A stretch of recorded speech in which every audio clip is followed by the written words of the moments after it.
बोलिए सच्चिदानंद भगवान की जय। एक समय की बात है, पारा ऋषि महाराज जी भजन कर रहे थे।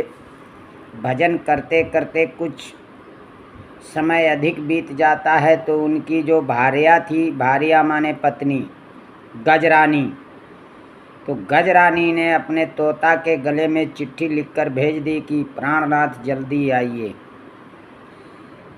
तोता जाता है, तोता के गले से जब पारा ऋषि चिट्ठी देखते हैं तो उठा के और अपना डोल और कमंडल और चलते हैं। तो उधर क्या होता, गंगा के तट पे जब पहुंचते हैं तो केवट तो भोजन कर रहा था और केवट की पुत्री तो बैठी थी। तो केवट की पुत्री बोली, पिताजी ऋषि महाराज आए हैं, यदि आपकी आज्ञा हो तो मैं ऋषि को पार उतार दूं। तो केवट बोला, ठीक है पुत्री, जाओ। जिस समय वो नाव लेकर के जाती है और पारा ऋषि को नाव पर बिठा के लाती है तो पारा ऋषि महाराज कुछ ऐसी समय की विलंबना थी जो उन्होंने उससे कहा, ए पुत्री, मेरे को काम वासना सता रहा है, तू मेरे से भोग कर।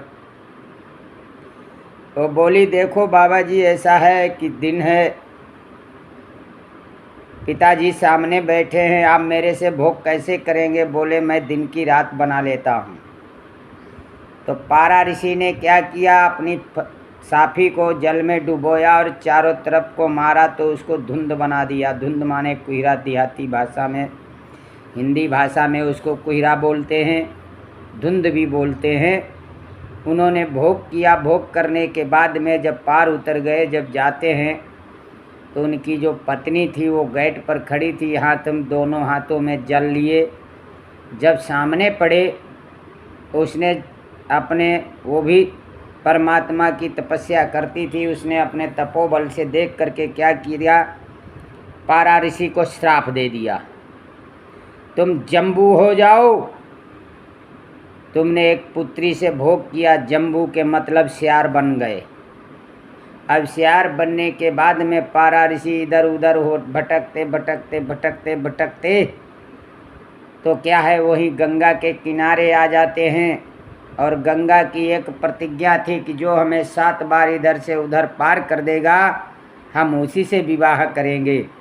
तो पारा ऋषि इधर से उधर लग गए।